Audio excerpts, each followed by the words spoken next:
हमारा भारत देश एक खेती प्रधान देश है जिसकी अर्थव्यवस्था खेती पे आधारित है।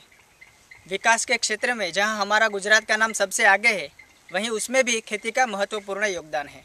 हमारे यहाँ ज़्यादातर कपास, गेहूँ, चना और जीरा की खेती होती है, जो कि मार्केट में बहुत ऊंचे दामों में मिलता है।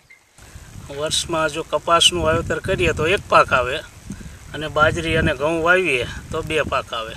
ખેતીમાં અમને વાવણી કરતી વખતે વધારે મુશ્કેલીઓ પડે છે, કારણ કે એ વખતે સમયસર અમને ખાતર ડીએપી યુરિયા મળતા નથી અને બીજું કે યોગ્ય બિયારણ નથી મળતું। એના લીધે અમને એ મોટી સમસ્યા ઊભી રહે, તકલીફ થાય છે એની। ખેડૂત બહારથી પૈસા લેતો હોય વ્યાજે, કે જેનું વ્યાજ પણ વધી જતું હોય અને સરકાર જો ધ્યાન આપે તો 2-3% લોન મળે તો ખેડૂતને પોસાય। આમ જોવા જઈએ તો વર્ષમાં અમને ખેતીમાંથી એકર દીઠ 15 થી 20 હજાર રૂપિયાની આવક થાય। હવે ભવિષ્યની અંદર જ્યાં સુધી અમને એમ કે પોસાશે ત્યાં સુધી તો અમે ખેતીને સંભાળી રાખીશું। પછી જો ખર્ચાળ ખેતી રહેશે તો અમારી ઉપર કર્જ જેમ કે દેવું વધી જાય, કદાચ બહારથી પૈસા લઈએ અથવા અમને ખેતીમાં નુકસાન જાય, બરાબર।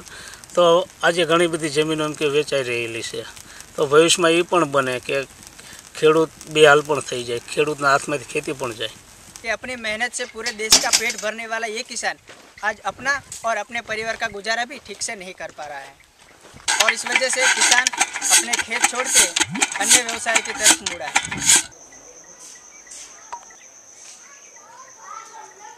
हमारा पिता खेती करे छे।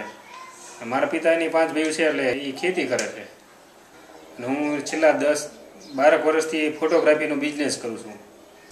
ખેતીમાં એવું છે કે ખેતી ભયું મોટા ભયું જાજા હોવાથી ખેતી ટૂંકી થતી જાય અને વિભાજન થતું ગયું। એમ ખેતીમાં માણસોની જરૂરિયાત ન રહી એટલે ધંધાનું વિચાર્યું। તમારા માતા પિતા શું કરતા? ખેતી કામ કરે છે।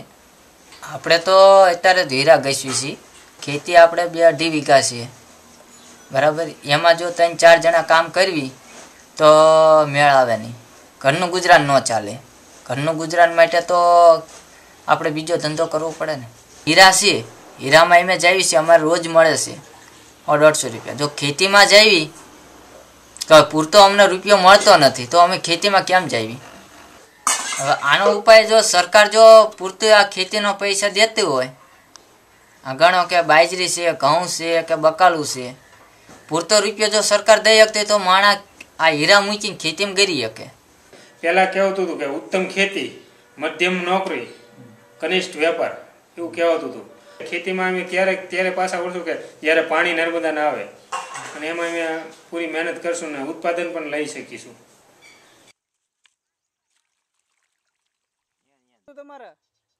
एक अच्छी फसल पकाने के लिए किसान को अपनी मेहनत के अलावा अच्छा पानी, अच्छा खाद और अच्छे जंतुनाशक दवाएं चाहिए, और उनमें से किसी एक की भी कमी किसान की पूरी मेहनत होने के बावजूद भी पूरी फसल को बर्बाद करके रख देती है। और इस वजह से आज के युवा ये जोखिम उठाना नहीं चाहते और दूसरे व्यवसाय की तरफ मुड़ जाते हैं, और इसके कारण हमारा देश और उसकी अर्थव्यवस्था पे बहुत ही बुरा असर पड़ रहा है।